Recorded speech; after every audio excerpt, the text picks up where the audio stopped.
welcome Robert Lawrence Kuhn. It's a pleasure to have you on for the first of our expert series on Cloud Native X. So hope to have many more of these and maybe many more of these with you as well.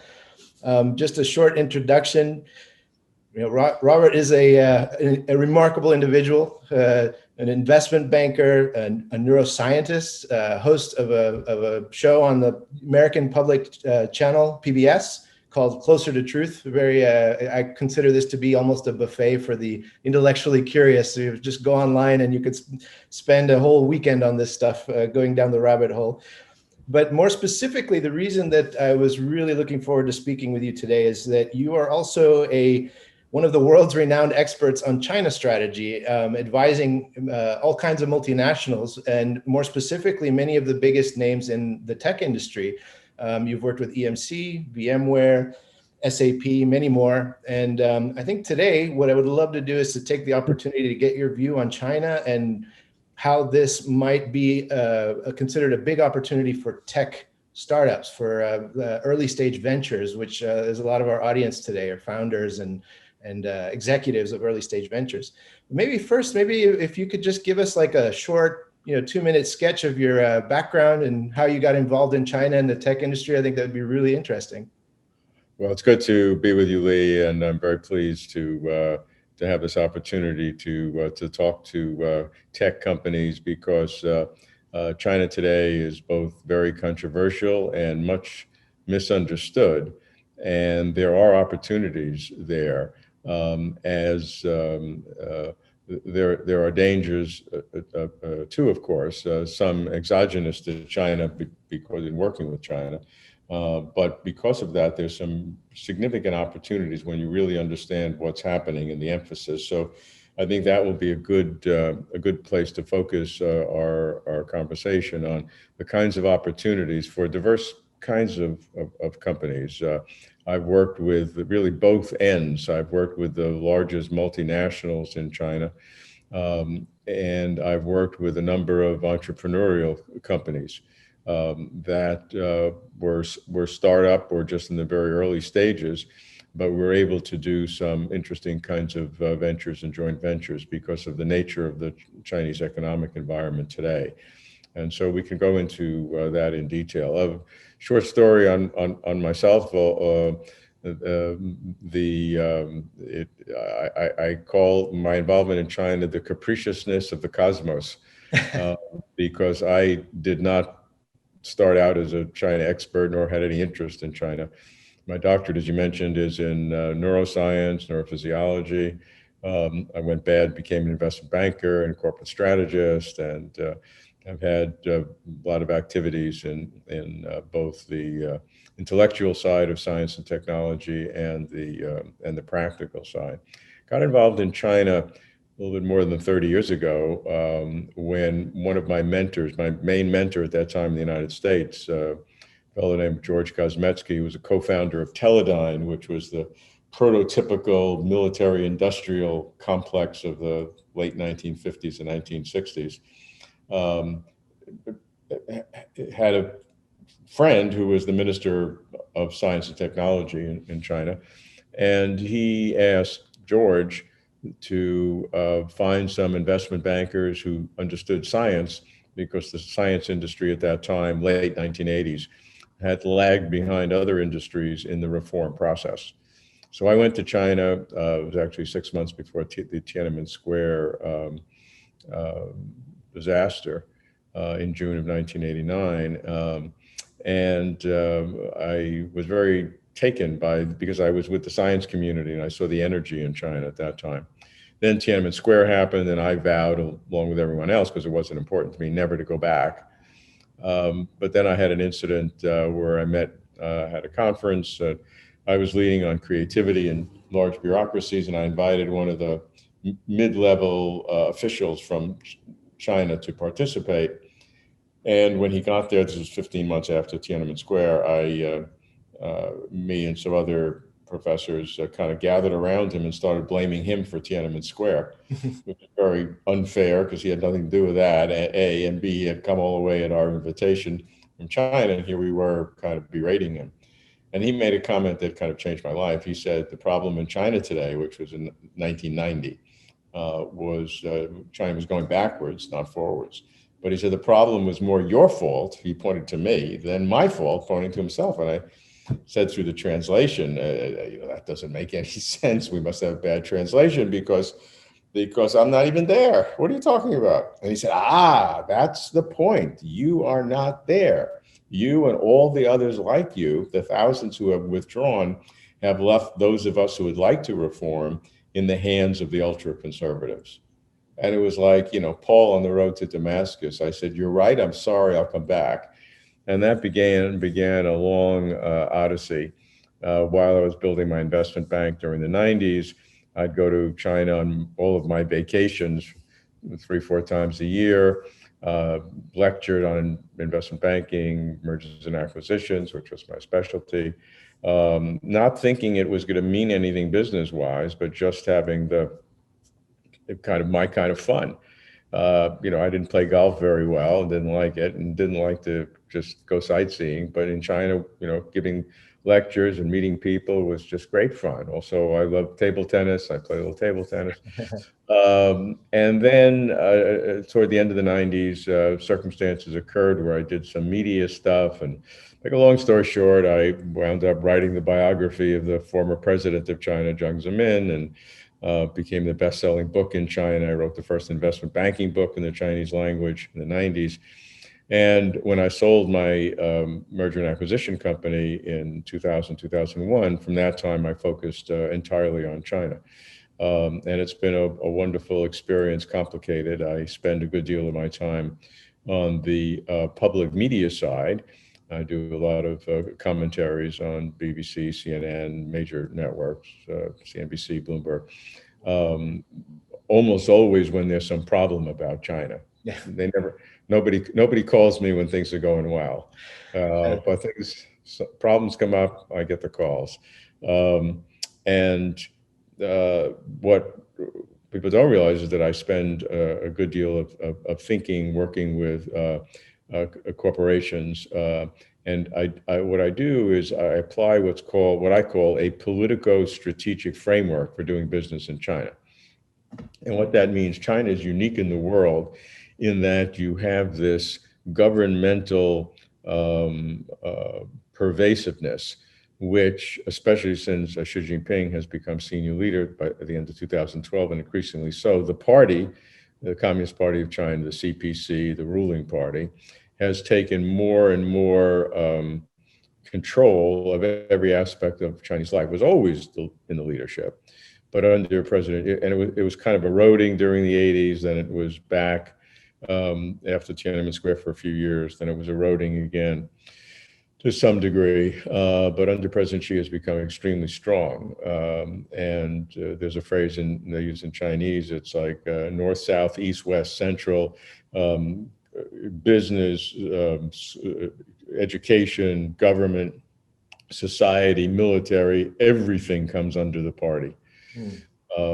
And so when you understand that and how the system works, the whole country is under kind of a single way of thinking. And when you know how that works in great detail, which I do, and have had the opportunity, then you can see how to position the activities of companies in order to leverage that way of thinking, and which can change and does change every few years with each new circumstance in China and the world. I'm not talking about artificially changing your business, but sometimes it's a positioning of what you're doing to conform to the political ways of thinking. Because in just about every case of doing business, certainly in big business, maybe a little bit different when you get smaller entrepreneurial, but when dealing with big business, you have the individuals with whom you're working interested in being successful in their own right. And how does that happen? Frankly, it used to be that it happened because they took bribes and they forced bribes to be given. I, of course, never was involved in that, but it was many companies were who wouldn't give bribes were put in an adverse position to those companies that would. Yeah. However, since Xi Jinping has cracked down on corruption, not just in a symbolic way, but in a very deep way, that has changed. So that's not to say there isn't still corruption, Yeah. but it's dramatically less. So people can't benefit from your business by taking extra money on the side or super expensive gifts. It's really very risky for them. It's not that their morality is any better, it's that their risk profile is such that they recognize they have a high chance of going to jail. Yeah. So how then can you benefit them? And you can benefit them now by helping their careers. And how do you help their careers? You help their careers if they do something that is in line with the political structure that the country operates under. And the way that it works is that the party has various divisions, and one of the major divisions called the organization department, and that controls the careers of everybody in government, right down to the very low levels across the country. It's a huge department. And the state-owned enterprises, the major executives. And they're judged by how they're conforming to the political structure at the time. So if a company can take what they do and just rephrase it or maybe slight modification or add, so it fits that model, then the officials will be predisposed to want to favor you. They're not going to do you, super special favors, but you'll have an advantage because they'll see you as where they can get credit on their report, having done this kind of activity that is within the political structure. Now, I've often hear business people say that, I will never deal with the government. I'm only going to deal with private companies. And when I hear that, I always smile in China because, and I'm going to give you an exaggeration, but to make the point, the private companies in China are closer to the government than the public companies. Now that seems ridiculous. It just seems, it seems like an oxymoron, just contradictory. And the reason is, and again, it's an exaggeration, but to make the point, government companies are owned by the government, controlled by the government, and some of them are very powerful, the banks, the telecoms, the oil companies, and their CEOs are usually very, very smart and generally smarter, and they have more money than the ministries that own them. And so they kind of want to be independent and they want to show their independence. Entrepreneurs, on the other hand, what do they want to do? They want to protect their money because they know some entrepreneurs have gone to jail. And so they want to protect it. How do you protect? You stay very close to the government. So the bottom line is that everything in China works with this sort of politico-strategic framework. And when you understand that and apply that, you can really shift the bell curve of how you structure deals and do deals a little bit in your favor. It's not a magic bullet, but doing things right, you really have opportunity. It's amazing how much the world is more the same than different. Incentives matter just as anywhere, and you just have to understand what are exactly the incentives of individuals, right? Exactly right. Exactly right. I think two specific things really stand out in that. And one is, of course, the importance of engagement. You can't influence something you're not involved with, and that's also a very global concept. If you check out of something, then you basically have no influence. And that was, I think, the moral of the story of the Tiananmen Square incident with the minister, basically saying you weren't there. And that's, I think, something to think about in all kinds of situations. And the other thing that really sticks out and I think is really important is not only are you very involved and knowledgeable in China, but you have the benefit of time. You've been there 30 years. You've seen how it's changed. There's a lot of context there, a whole lot of context. Probably 30 years in China is like 100 years anywhere else, in the speed it's changed. Me personally, my experience with Chinese tech started maybe about 10 years ago.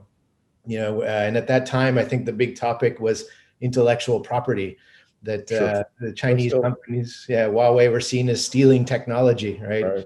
Sure. And they were kind of seen as ankle biters to Cisco at that time. That was the big thing, and Lots changed since then. I mean, Huawei I think they bypassed Cisco like around 2015 in revenue, and they're more than twice as large now, and they're in markets Cisco's not even involved in. And today, I think the big topic is, are we heading towards a situation where there are two completely separate tech industries? Especially recently, that's been more and more of a topic.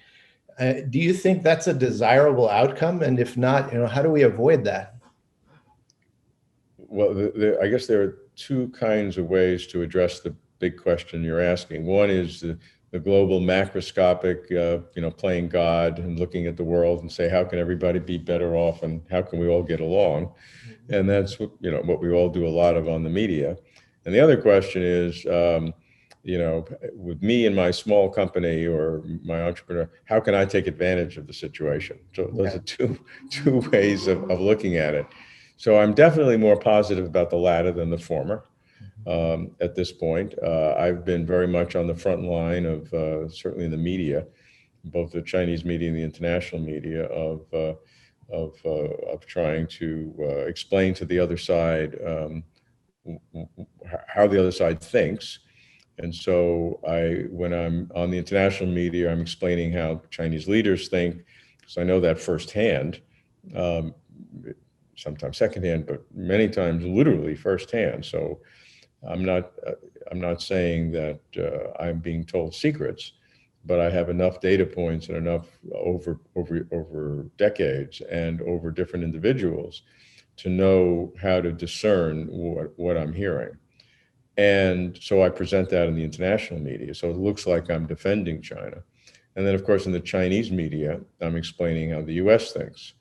So in both cases, I'm always in the minority and looked upon maybe with a little bit of suspicion, but as a resource to really understand what's happening. And I think at least in some cases, appreciated. And so the reality is, over the last couple of years, and obviously we're doing this just prior to the American election, there is a general consensus that the election, no matter what the outcome, is not going to change it very much. It might a little bit, even if the incumbent wins, which at this point looks unlikely. But even so, there may be a change as well. But nobody says that we're going back to the halcyon days of the past, where where they use this term chimerica, which was a unification of China and America. And that was sort of at the time, maybe starting 5 years ago, and then for the previous 10, 15 years was an aspiration, not an epithet, an aspiration. Everybody was happy about that, and real integration. And so we're in the opposite direction now, and the normal nationalistic pulls of human beings are a major deterrent to rationality.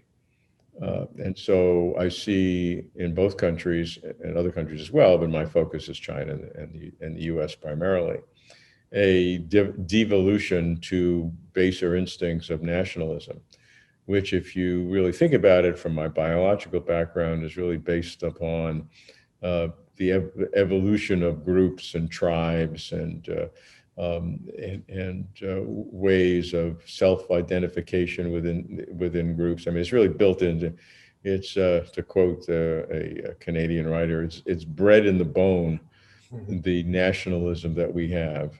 We don't urinate around our periphery to mark our territory, but we do things pretty close to that in terms of, and so that has been and it's mutually reinforcing. The more one country does, the other reinforces the other country's belief in it. You see that not just with America and China, you see it all over the world, basically many borders. You see it recently in the Caucasus with Armenia and Azerbaijan. You see it in India, Pakistan. You see it in the Middle East. So with that recognition, I see this U.S. and China heading towards or continuing this drift apart. So it may be the highly inefficient case of two different tech industries, or two different ways of speccing things, with a Western group, a European American group, and then a China, Africa, part of Asia kind of consortium of sorts. And that's clearly a negative for everybody. Everybody loses in that proposition. But it's an open issue. I mean, we have to see how it happens. I mean, I could list 4, 5, 6 real contentious areas between China and the U.S. And they're all, when you really think about it, pretty trivial compared to the opportunities. But because of nationalism, those are dominant right now and heading in the wrong direction. Yeah. So I've said that we just might have to wait until things get sufficiently bad that both sides are pretty much exhausted, yeah, by the drill, that they maybe have a different look. Because in China, many of the rational heads are keeping their heads within tortoise shells, because it is not politically wise for them to comment, yeah, because they'll be attacked in their own area. And you see the same in the U.S. as well. I mean, I've been subject to that. Yeah. And so, I feel I'm a more loyal American because I'm trying to tell the truth about China. Yeah. But other people may not see it that way.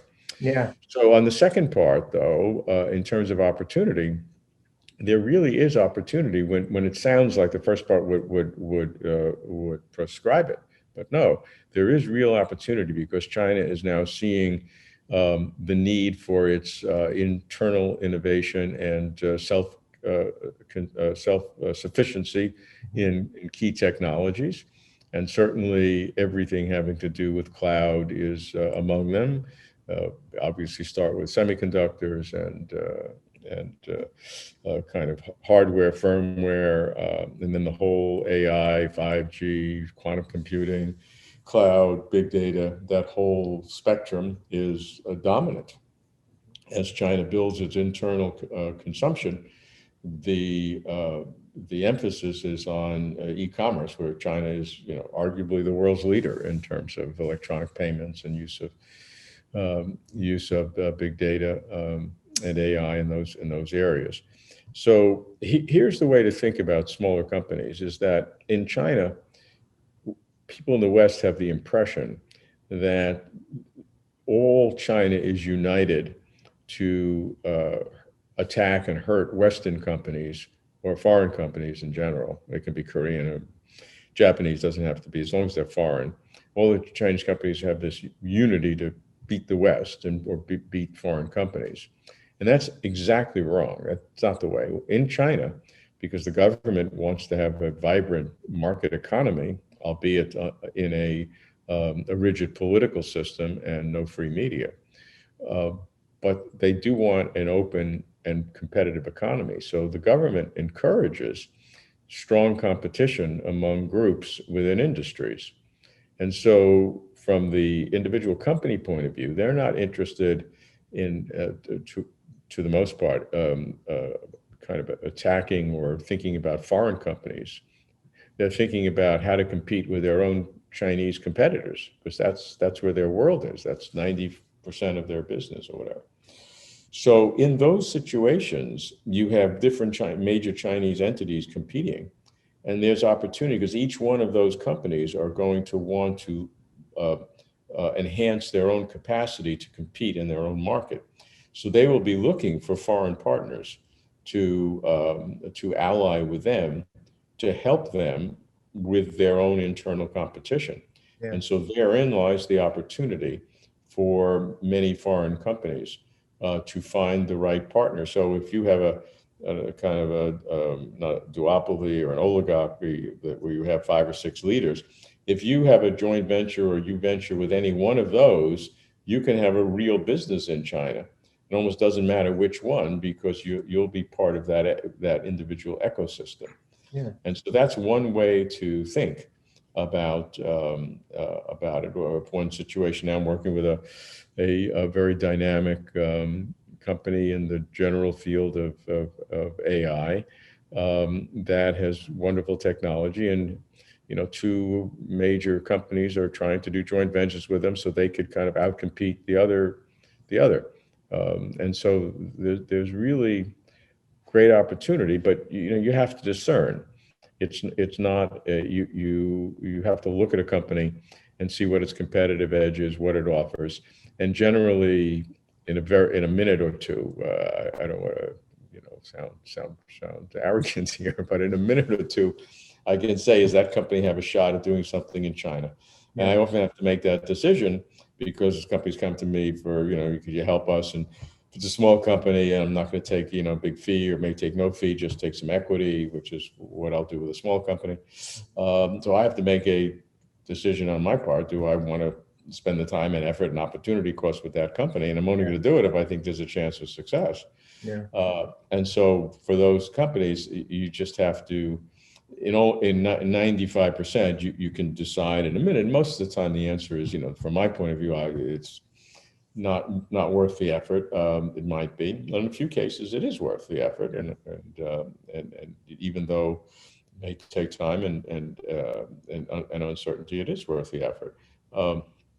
And in a few cases, I'd need to get some other independent advice, like just to pick an example, in a medical technology, which I've been involved in.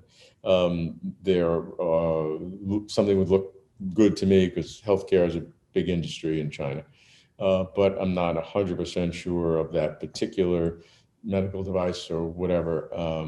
And so I would, check with people who are knowledgeable in the market. But the opportunity, so that's on the pure business side. Mm-hmm. There's today an oddly political competitive edge for companies to do business in China, because China's image in the world has plummeted. That's no state secret over the last year or two. And so China is looking to show the world that it is still, and plummeted because of an authoritarian system, et cetera. So China is looking for ways to show the world that they are not only still open, they're opening up more. They want to welcome foreign companies. They want companies to engage in their market. They're looking for technologies.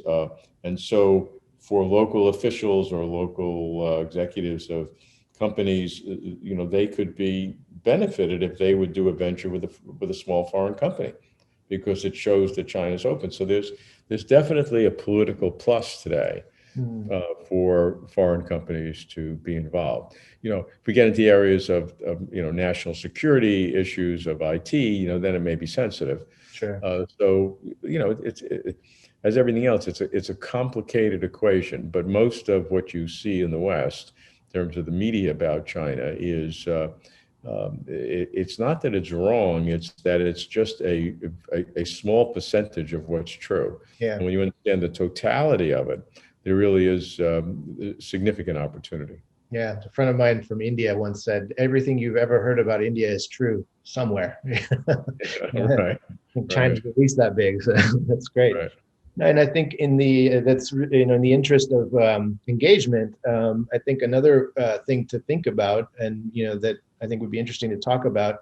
You've mentioned in some of your writings and some of your material on this topic about the advantages, the different advantages that China has, the different advantages the U.S. has, and that combining these two, if in that world where these things could be seamlessly combined, it would just be a powerhouse. Especially given that the obstacles, the challenges that we all face are so big. They're much bigger than any kind of conflict between China and the US.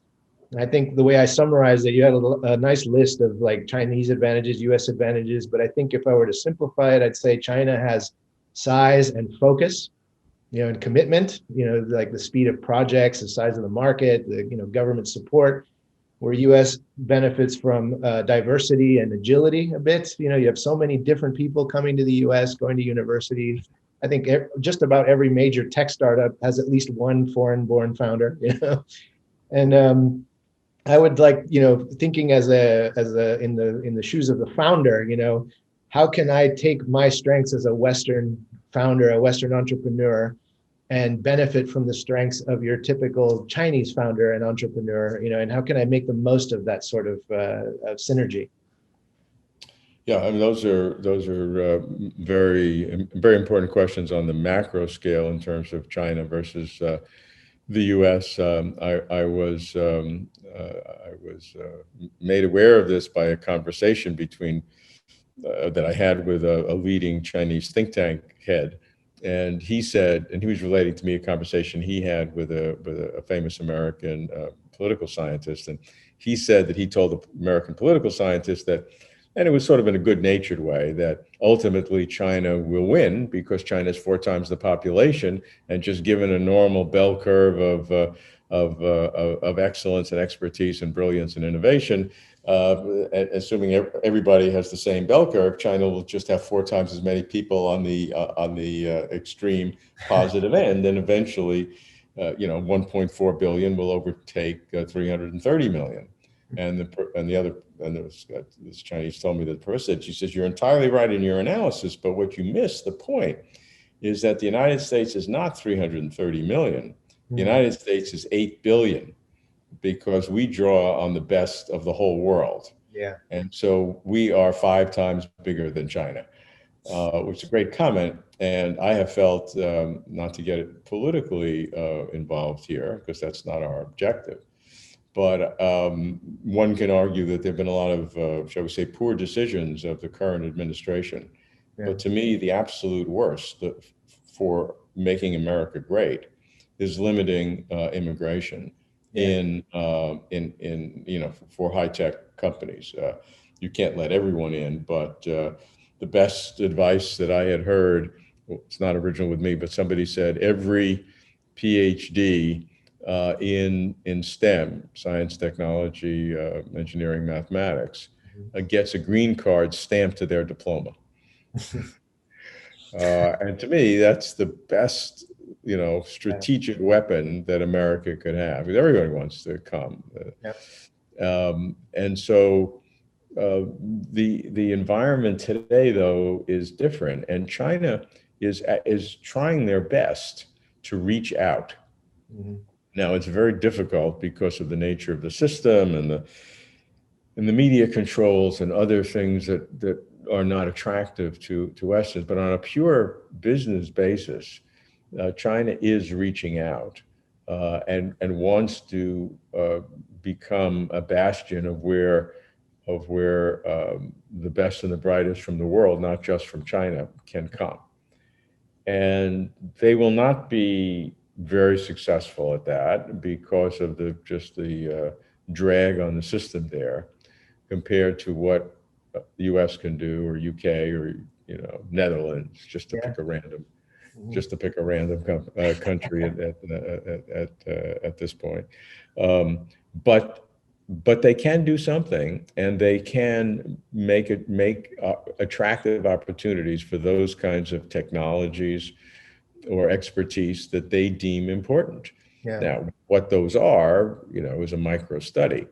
But my point is that it's not a one size fits all that you can say China is good or not good. And then in terms of opportunities for businesses, but for the right kind of business, the opportunity is huge, and it's both economic, in terms of the demands of the system, and it's political, where China wants to show the world that it is open. They recognize that China cannot be a great country if it's a closed society and people shun it. And so political leadership, with President Xi at the top, does want an open society in not in George Soros's open society sense of free media, for sure, not that, but an open economic environment where there is opportunities for many companies to enter different industries and to do it in more and more flexible ways. So because there is this negative feeling about China today, and I certainly feel it in the US, many US companies would hesitate to go to China now because of the governmental issues. They don't want to be perceived to going against the grain. but because of that, there is extra opportunity for those companies whose industrial niche fits, and there'll be political energy at all levels of China to support that.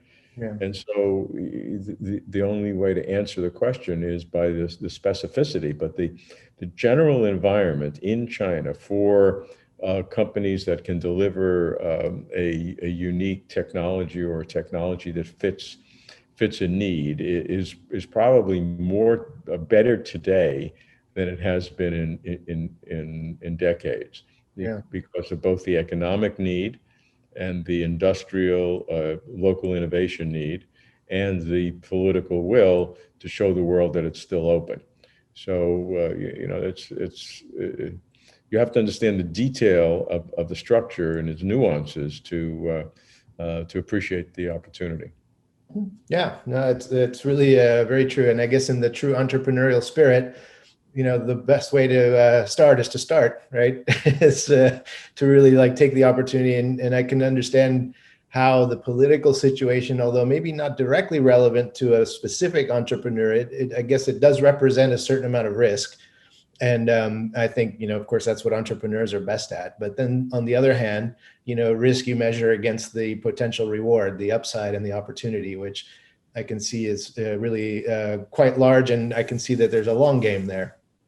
Yeah, and I would say that today on intellectual property rights, certainly not the way it is in the West yet, but China has a real intense desire to bring it up to world standards.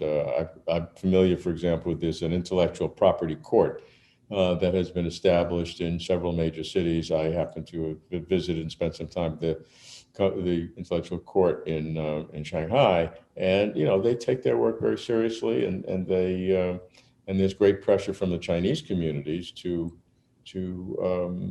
have a very high standard of intellectual property rights, because you can't have innovation, which is what they're pushing, if you don't have intellectual property rights. I mean, that's just so.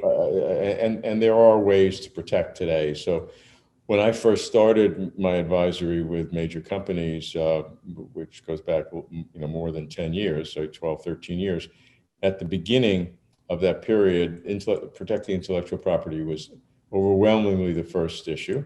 Yeah. Second issue is how do you deal with corruption? And today, just to fast forward, those two issues are not off the table, but corruption has been dramatically reduced, so it's really not a problem anymore. It may come up in some circumstance, but it's really not the problem at all. And intellectual property rights has made enormous progress to where it's not an issue. Today, you have other issues, which is how your home government, if you're an American company or UK or Netherlands, will react to your technology going in some relationship to China. So that has to be judged. That was not a problem in the past. It is a problem today. Mm-hmm. And so, some technologies are just not going to be, you're not going to be able to do that today. Yeah. But there are many, many kinds of companies that would have no problem with.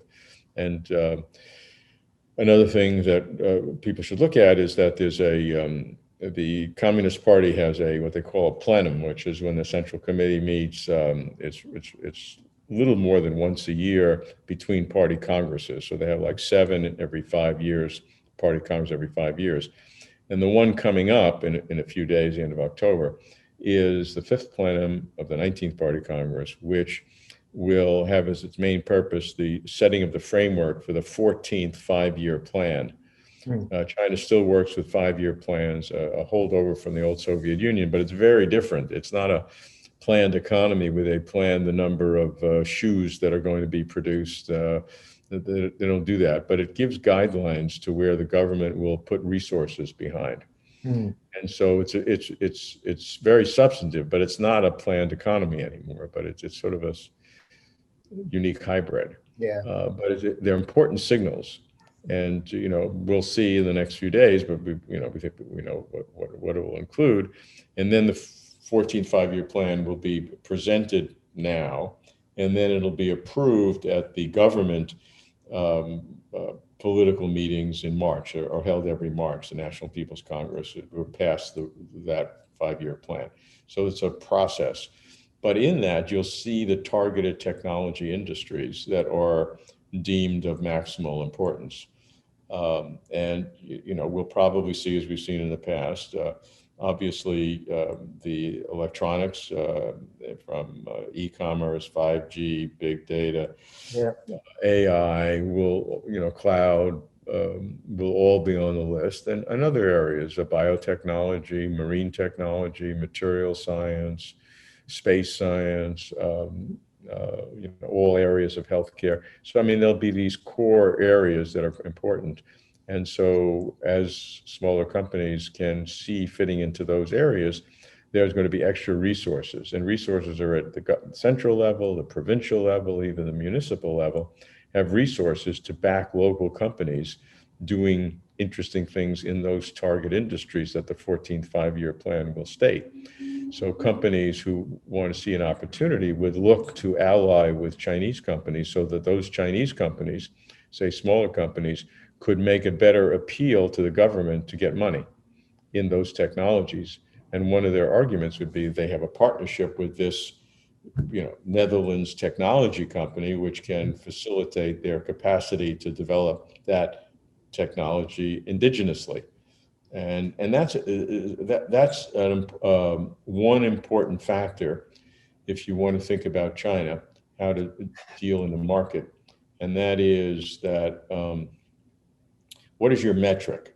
Mm-hmm. And when I work with companies of different sizes, except for the very big ones, this wouldn't apply quite the same way. But the metric I use is if your China venture would be an independent company and go public, what would the market cap of that entity be?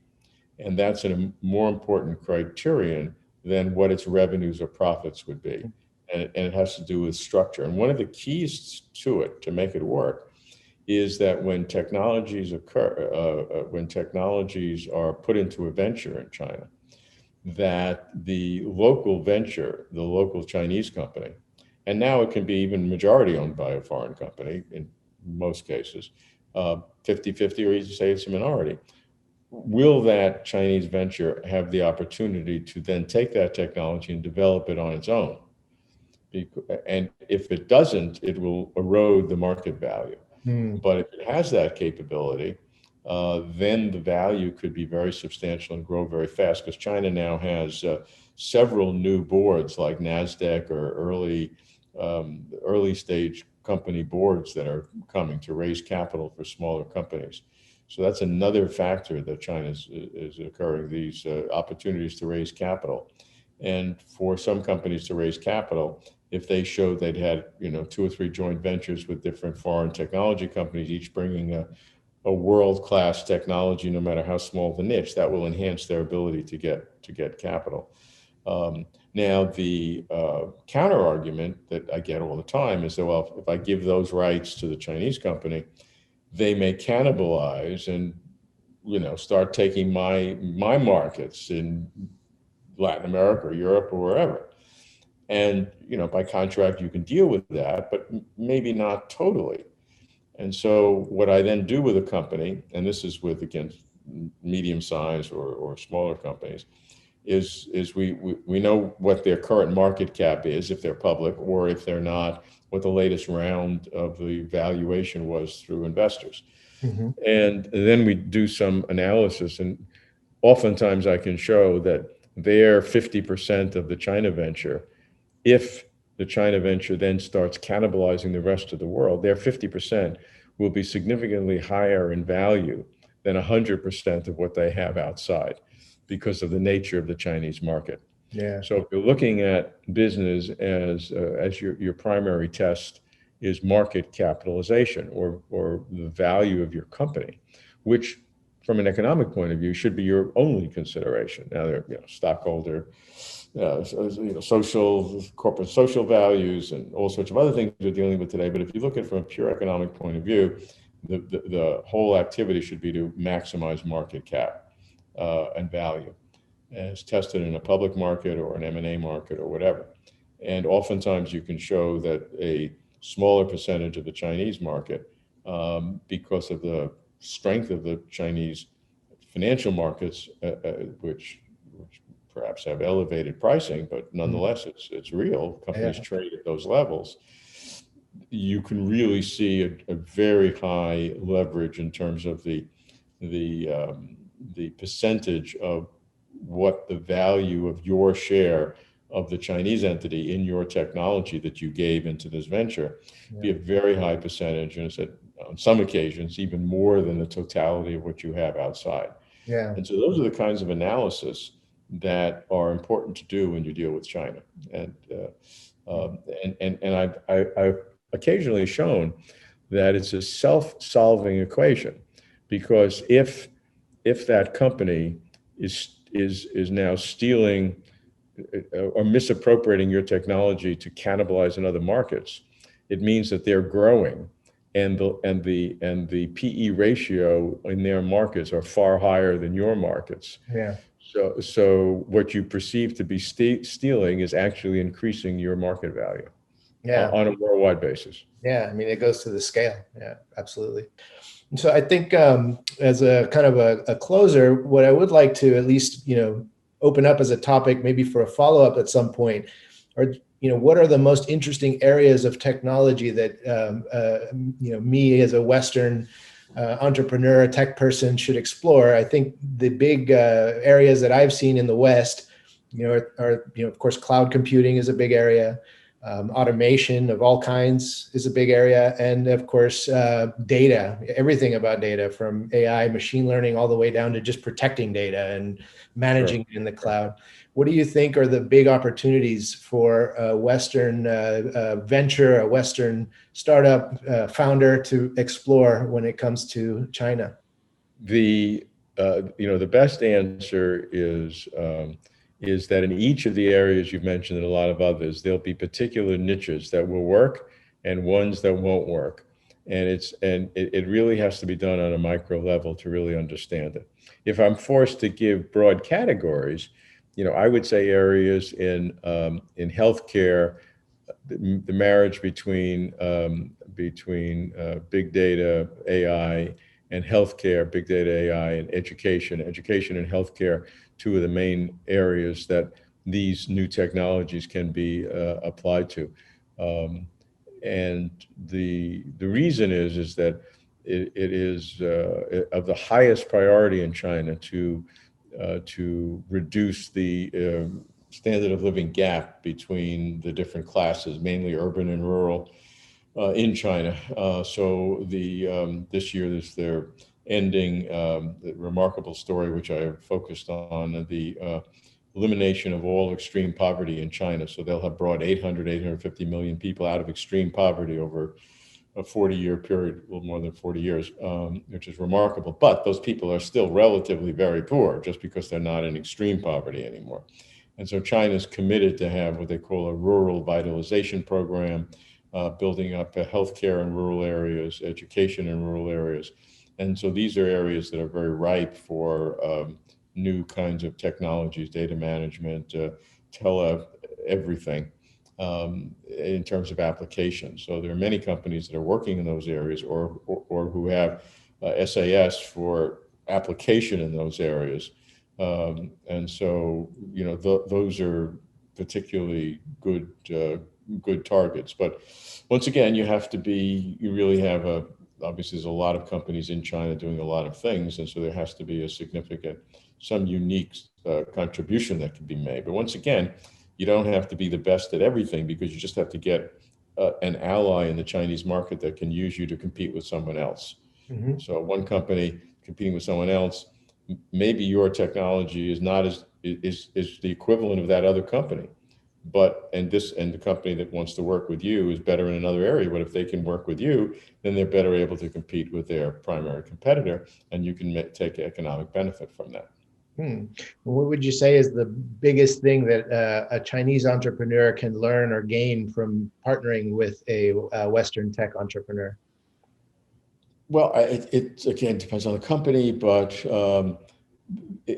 the Chinese entrepreneurs are very very aggressive, and more than they should be. In fact, the government has just put out a directive because they've been saying how important semiconductors are, which of course they are, and they're the foundation of everything. And so the government said how much they're going to support semiconductors, and suddenly there are dozens, if not hundreds, of companies that used to make textiles or ice cream, I'm exaggerating, that are now going into semiconductors. And so the government in the last few days said, stop. You know, there've been some big kind of failures of companies that said, no, you have to have a competence, you have to have technology, you have to be able to do this. So you have this kind of wild rush into semiconductors. Mhm. But by that rationality, if you have a technology which is really can be leveraged by some, then there's going to be opportunity. And as we said, it's this combination of the political will to show an openness, the need for indigenous technology, and to some degree, access to foreign markets. It depends on the Chinese company.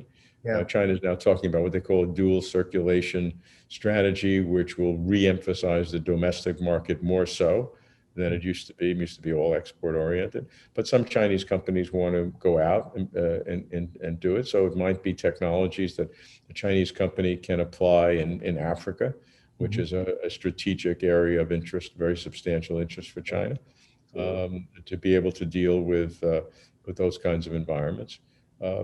So I'm not saying that China for most tech startups or entrepreneurs is the first place you look, but I would say that as opposed to what you may hear on the news now, it's not only not off the list. In some ways, there's more opportunity in China now than there was in the past. Yeah.